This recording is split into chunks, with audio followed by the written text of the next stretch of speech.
Hey, everybody. Welcome to Daniel Davis Deep Dive, coming to you live from Washington, D.C. Earlier today, elsewhere here in Washington, the President of the United States went out before some cameras before he took off in his helicopter and told the American people that basically he had made a decision that it's time to take action against Iran.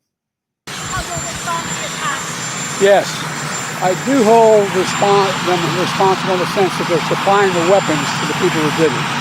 What will be different this time? We'll see. I don't think we need a wider war in the Middle East. That's not what I'm looking for. So he's decided that he's going to take action. He doesn't want a wider war, and he's not sure what's going to happen, if this is going to work, if it's going to do anything good. Those are really not a good way to start. And we're going to try to break down some of the possibilities and some of the options that he might choose. And we have a great guest with us today. That is my fellow Defense Priorities fellow Mike Dimino, who's also a former CIA official and is extremely knowledgeable about a lot of the things in this region. And we're going to tap into his brain on some of his knowledge of the Iranian capabilities. So welcome to the show, Mike. Thanks, Danny. It's good to be back with you. It is good to have you back here because I always rely on you for a lot of stuff behind the scenes anyway. So it's once we had a conversation last night for the audience's knowledge here, I was about to go on, I think it was NBC News last night, and you gave me some great stuff, which I was able to use in there. And I thought, man, we need to have you on. More people need to hear what you have to say instead of just me one-offing on something. So there's nothing better here. Now, of course, is now virtually everyone's aware 3 American troops were killed at a base called Tower 22 in the Saudi Arabia, not Saudi Arabia, sorry, the Jordanian desert, just outside of the Syrian border by the U.S. base on Al Tanf. And there was a drone that somehow got through our defenses. There's conflicting orders on exactly how that happened, but it doesn't matter. They did get through, and 3 people were killed. And now we're in a position that many of us have worried about for a long time, that we're going to have to respond in a much bigger way than has been the case really since the Israeli-Hamas war started, when really a lot of this exploded. People in the region, they can't strike at Israel, so they're striking at the United States because we help Israel, and they have really accelerated those attacks. And there's been 165 up to as of this morning, I think, since the 17th of October. Now then, one of them finally got through, and you see these bases are literally just scattered all throughout the region. These little red dots everywhere. Some are pretty big, and some are just little small ones, like this Tower 22 here, which makes it a real nightmare to try to defend all of these locations when you have easy access by some of these groups here. But now then, Biden is going to have to respond, because to these 165 strikes, so far the United States has launched 17 retaliatory strikes, which means most of the time nothing happens at all. If the strike didn't hit somebody or wound an American, there was no response at all. And of course, that's only going to embolden the people to continue trying and make them think that it's very low cost. Well, I think it's pretty clear that this time Biden is not going to go in small. And I mean, I want you to talk about that in just a second, but just kind of set the stage where the range of ideas are out there. Some people are suggesting we go medium size, but the majority of it seems to be, well, we should either use a baseball bat or a crowbar. And that's kind of the extent of what people are talking about here. And I think there's no better example of the baseball bat version than General Kellogg. They have to do what I would call super escalate. They have to take it to a level that everybody's uncomfortable, including those in the Situation Room, where you go to a level you say, okay, this isn't a gamble. It's a risk, and we understand the risks involved. But until we make a clear message, and we send a clear message, these are going to continue. So you have to go outside of your normal box, and you have to break the escalation ladder. Either attack the Quds Force leaders, that's Ismail Ghani, or the Supreme Leader Khamenei, or the facilities they've got in Iran, but somebody has to make a hard call, because now we've reached a point where we're going to have to do something very hard, very strong, and the response is going to be probably, but from their end, it could be proportionate. So be prepared for that. Okay, break the escalation ladder and assassinate their supreme leader. That's all we're saying. We don't want a broader war. Oh, wait a minute. I'm thinking that those things are not congruent there. Yeah. But so I want you to talk about that. So first of all, before we talk about what the Iranians might do in response, because that doesn't get much notice at all, and I think it's crucial to understand what may happen in response to this. But first of all, I wonder if you can kind of lay out what you see as the 3 most likely courses of action that Biden could choose from smallest to the largest?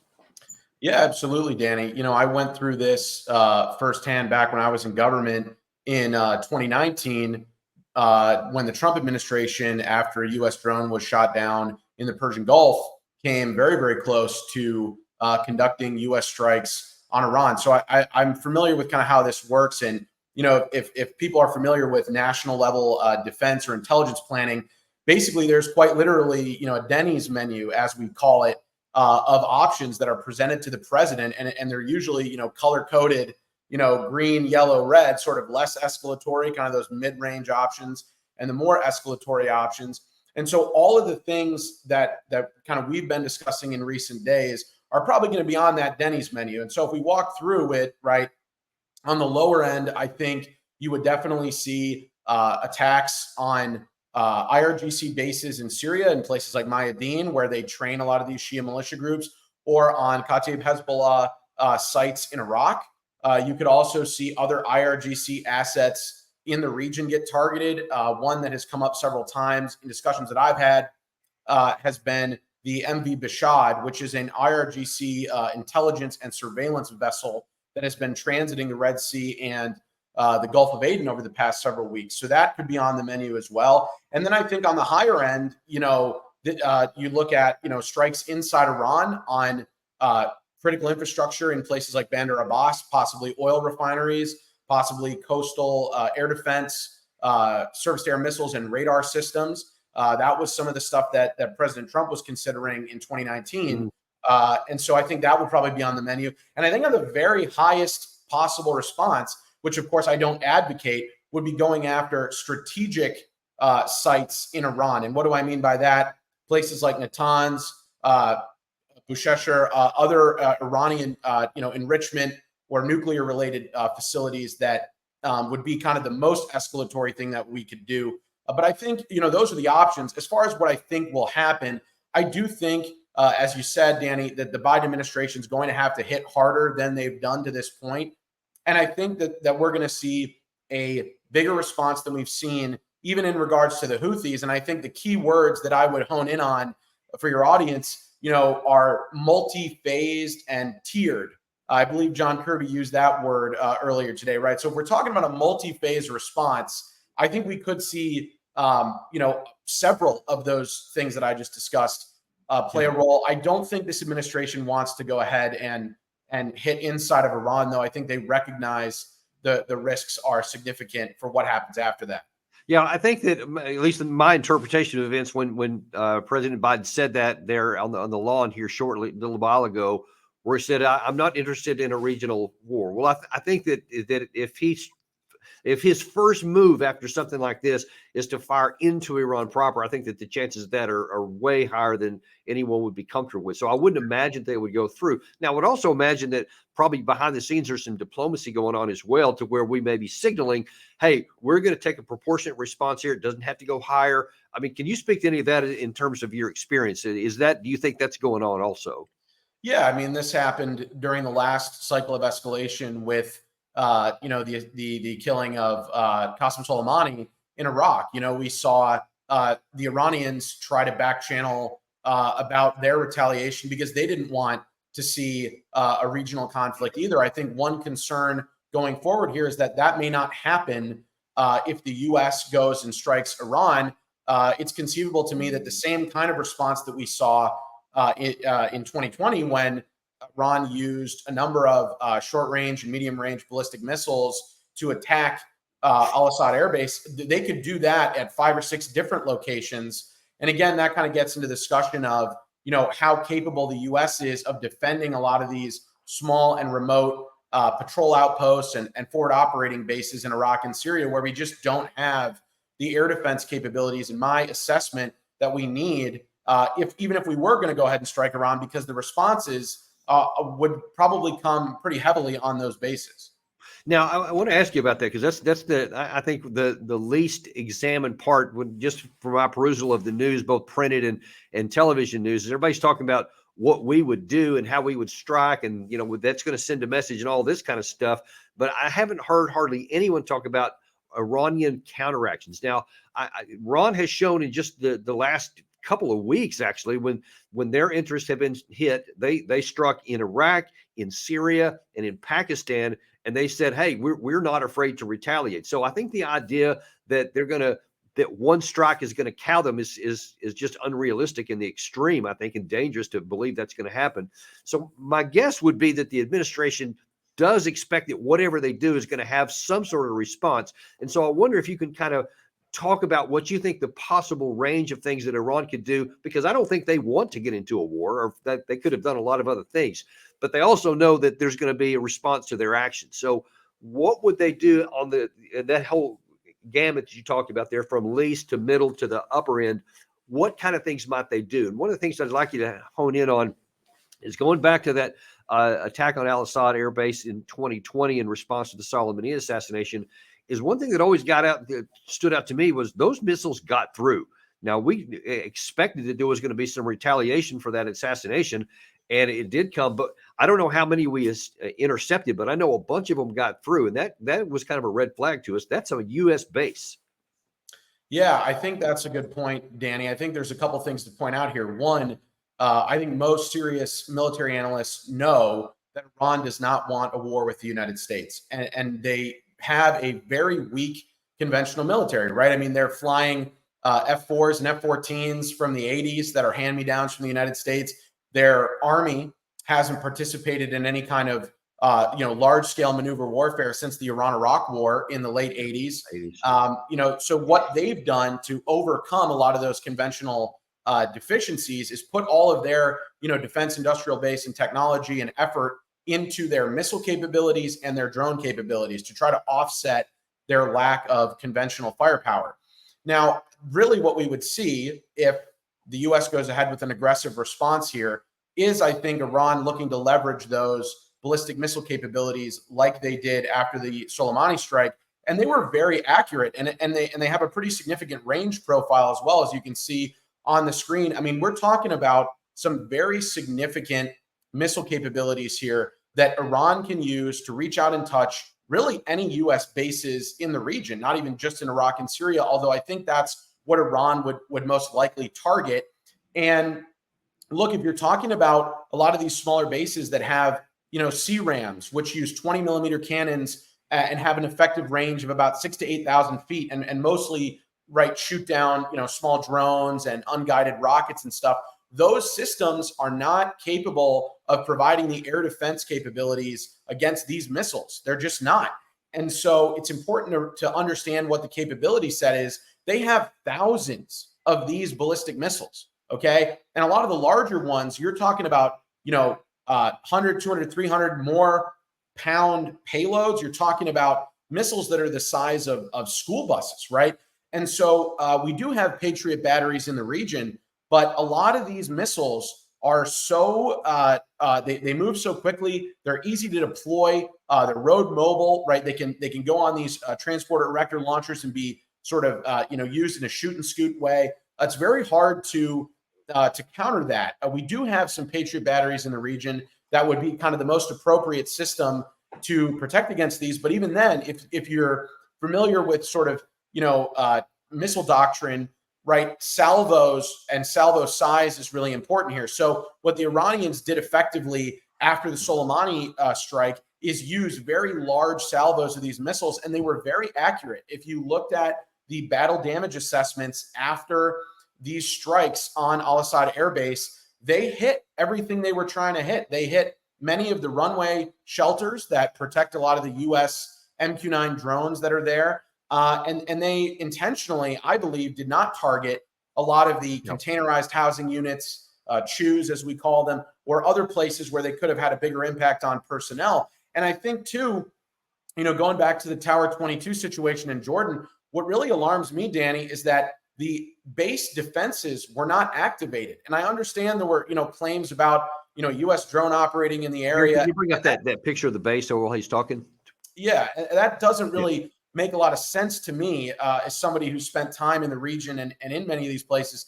U.S. drones have their own unique identifiers, right? There's a common operating picture, a common air picture that, all U.S. forces have access to. So the idea that those defenses couldn't be active because a U.S. drone was in the area just doesn't really make sense on its face. And usually what happens when there's incoming, indirect fire or an incoming drone, there's something that we call the voice of God that gets activated at a lot of these U.S. Yep, bases. I heard that many times during my time in Afghanistan, especially.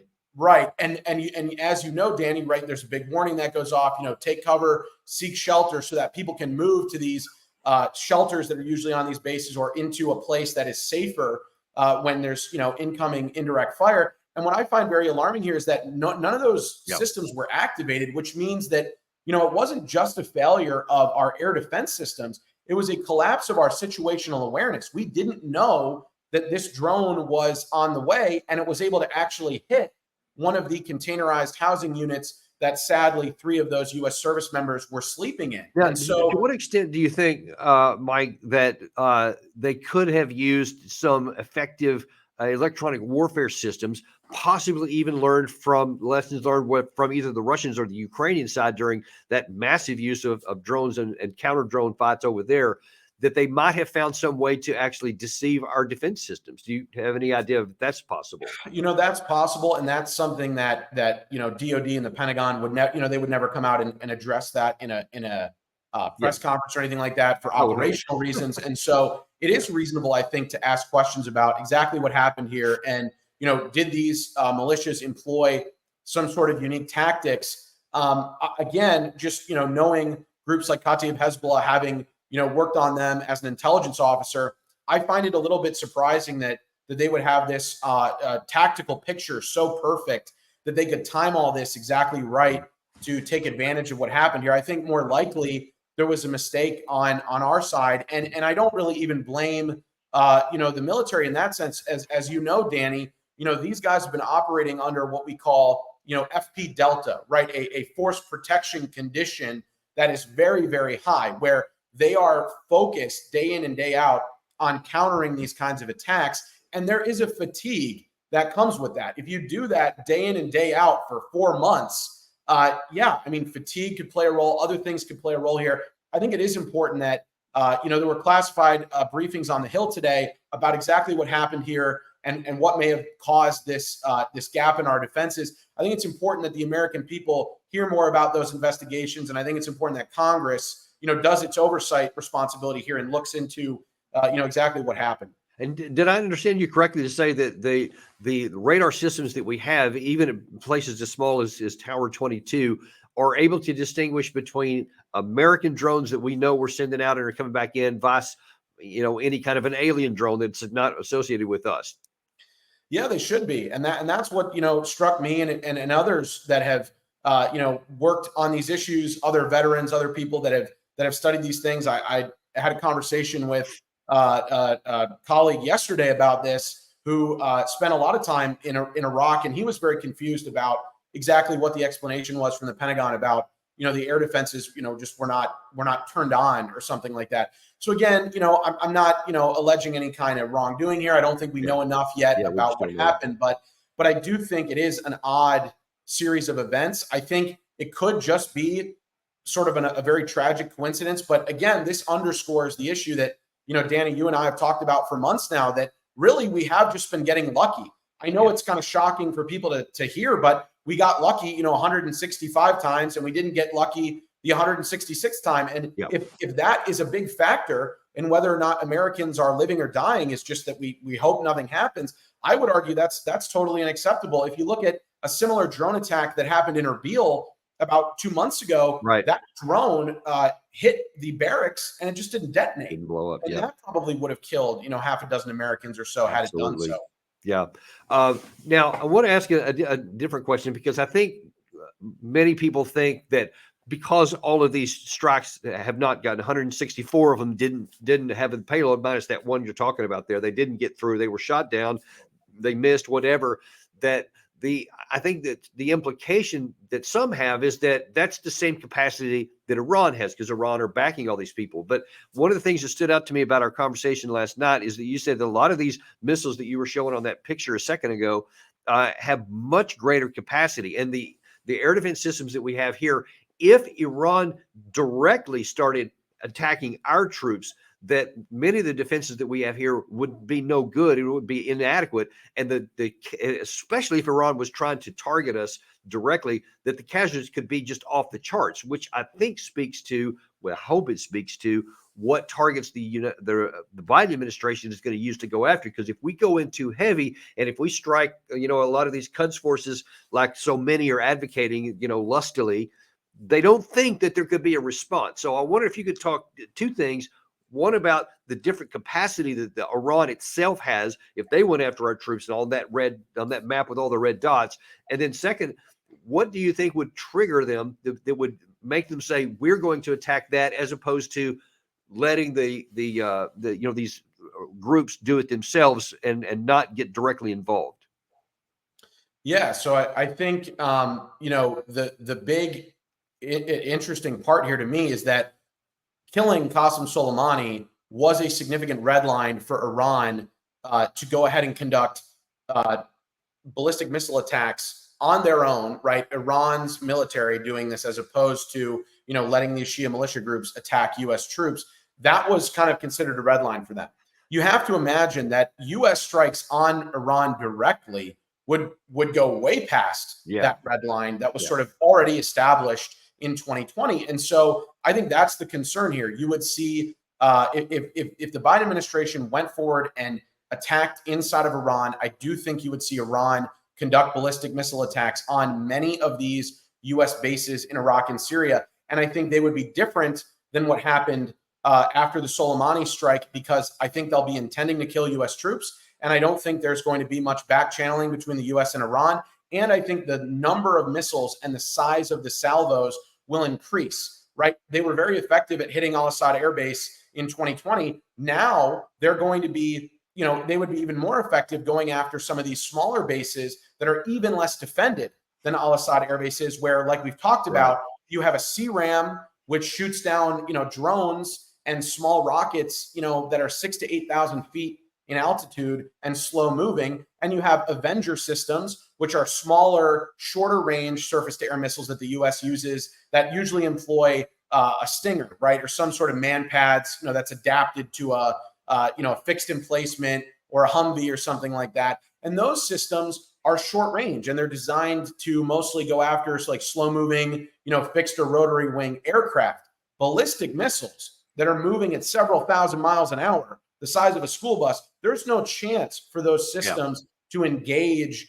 those kinds of missiles. So if Iran starts to dip into the inventory of what you're seeing on your screen now, these Shahab medium-range ballistic missiles, some of the larger Fatah series short-range ballistic missiles, that's going to be a significant problem. And the Biden administration has to know, if they go forward and hit Iran proper, even if they hit, oil refineries on the coastline, or they don't really hit, anything much further than that, this is the kind of response that we're looking at on our screen that we're going to see falling on these U.S. bases that we're just not adequately positioned to defend right now. And I think that should be a consideration for the Biden administration if they don't want to see more U.S. casualties, and if they want to keep this contained as best they can to Iraq and Syria. And I think you and I would argue that, they haven't really succeeded in that. And we're, here we are conducting, I think we're on our 9th round of strikes on the Houthis in Yemen. I mean, this is how you get to regional war, where things slowly begin to kind of, trickle out into what we call horizontal escalation, where we're not just increasing the intensity of the fighting that's going on in, Israel or Gaza, but now we're fighting in all these other fronts as well. And I think that is a major. Start adding up. So when you hear people like General Kellogg there, General Petard on Fox a couple of days ago, or of course Lindsey Graham on an hourly basis, practically saying hit Iran, hit them hard, take out their oil refineries, all these big targets in here. Knowing what you just said, what would you tell these people when they're talking about that, when they claim that that's going to make Iran back down? What I would tell them is, again, from an objective, military analysis standpoint, from an intelligence standpoint, your enemy gets a vote, whether we like it or not. Iran can respond via its proxies on the ground. They can respond via the ballistic missile capabilities that we just talked about in depth. They can also close off the Strait of Hormuz. If we think what the Houthis have done is disruptive to global shipping, even though only 1% of U.S. imports have actually been affected, and it's mostly China and Europe that have been affected. But that's 10% of all global sea trade that goes through the Red Sea. That's caused a lot of headaches, rising freight costs, rising insurance costs. I would ask our politicians to imagine that scenario applied to the Strait of Hormuz and to the entire Persian Gulf. And now you'd be affecting an exponentially larger piece of the global economy, of U.S. trade, of our Persian Gulf allies and everything else. Certainly energy, yeah. Right. I mean, this is serious. Iran has ways to make the cost of all of this very high for us, and that is one thing that's been missing in the debate. I can't tell you, Danny, how many times I've seen people say on the news or wherever else, well, we'll just go ahead and we'll strike. We'll take out Khomeini, or we'll strike all of Iran's military bases in their entire country, and then it's just kind of over. And then they don't really finish the sentence or explain anything about what happens next. And I think it is important that you are highlighting here that Iran does have abilities to respond.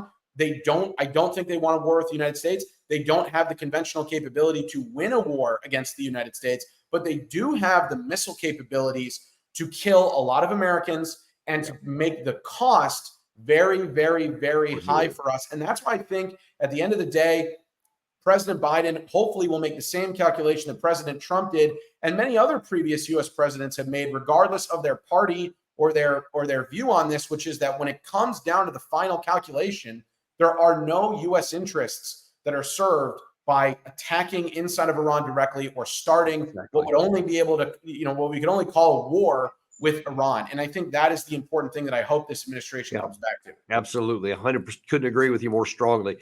In the last few minutes we have here, let me ask you a different question. What could the United States do to deter Iran, to keep the attacks down so that we don't lose any troops? Now, I've been arguing that we need to withdraw those troops and reposition them elsewhere in theater to get them out of the way, but that's a separate issue. In terms of what can the Biden administration do now to convince Iran that it's not in their interest to continue to escalate, because we can do more harm to them than they can do to us, but we don't want to get into one of those debates where we're also harmed. We want to keep it to where nobody is harmed and our interests continue to be taken care of. So is there a way to thread this needle so that no more of our troops get attacked and we don't escalate into a larger war? Yeah, so I think the conversation on what our U.S. interests in Iraq and Syria are and what the force posture of our troops should look like there is an important conversation that I think this administration needs to have. And I am encouraged by some of the discussions that have been happening apparently at the NSC and other places to review the U.S. force posture in Syria. Obviously, we've started conversations with the Iraqi government as part of this higher military commission, HMC, as it's called, on what our future, posture might look like there. So I think that's good, but I agree with you. That's kind of a separate issue from what we can do right now. And so I'd say there are two things we can do right now. One, American troops were killed, and it is important that we respond to that. Yes. I just think that we have to narrowly tailor that response. And so I do support the Biden administration responding forcefully to what's happened to protect our troops. I think, again, the way they respond is everything here. And my suggestion on the policy side would be to go after IRGC bases in Syria, to hit Kataib Hezbollah and other Shia militia groups that are very closely tied to the IRGC in Iraq.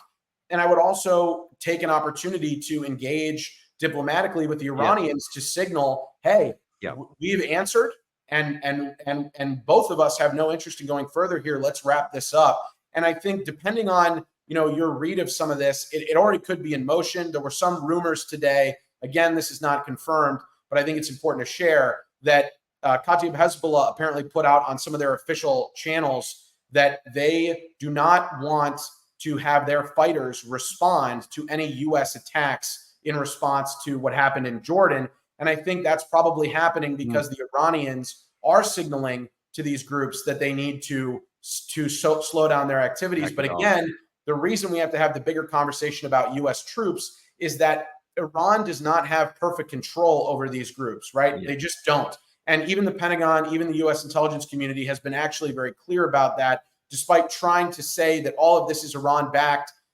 Look, Iran supports and funds and helps train and provide weapons to these groups.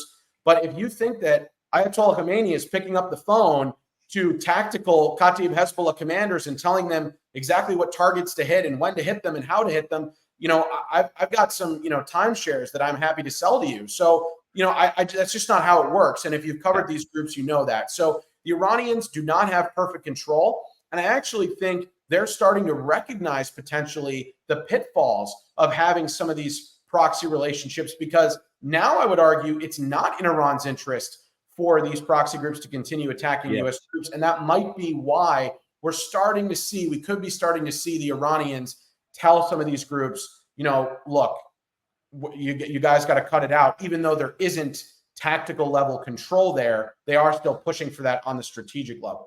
Yeah, and that is why it's so vital that the administration actually do wise policy and measure their response here and not respond emotionally to what's going on. Because when you've killed Americans, I mean, the emotions are through the roof and people demand retaliation. And like you just said, and I have said on this show many times, I'm completely supportive. If someone kills an American troop, they've got to die. And it's as simple as that. But it's also critical that we don't expand it so that more Americans die in a retaliation.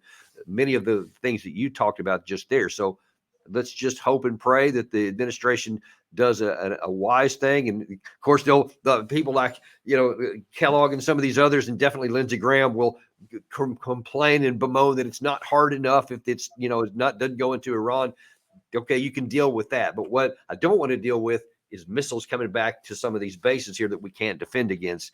And that's what we have to avoid. And I think the number one way to avoid that is to not strike Iran. If we don't want to see these ballistic missile attacks that, again, were targeted mostly at base infrastructure when the Iranians did this last time and not on our personnel, they still caused 100 TBIs and other major, injuries to U.S. troops. And so what we could see on this scale could be potentially dozens or hundreds of U.S. casualties if Iran feels the need to go ahead and use their ballistic missile arsenal. Again, I think it's important to underscore this. They have thousands of these missiles, okay? So we don't really want to get in a situation where that's now where we are in the escalation ladder. And I am hoping, Danny, like you said, that both Iran and the United States are recognizing that there are no interests on either side that are served by going further here. And I think we will see a U.S. response begin potentially as early as tonight from some of the things I've heard,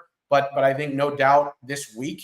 And I think, again, we'll have to talk more on what that initial response looks like, and if the administration continues to signal that this is going to be a multi-phased response where they could escalate in other ways. We could see cyber attacks on Iran. We could see covert action measures that don't get a lot of press being used as well. And so I think, again, even if we see initial U.S. strikes and things seem out of control, I would argue we're not quite out of the woods yet.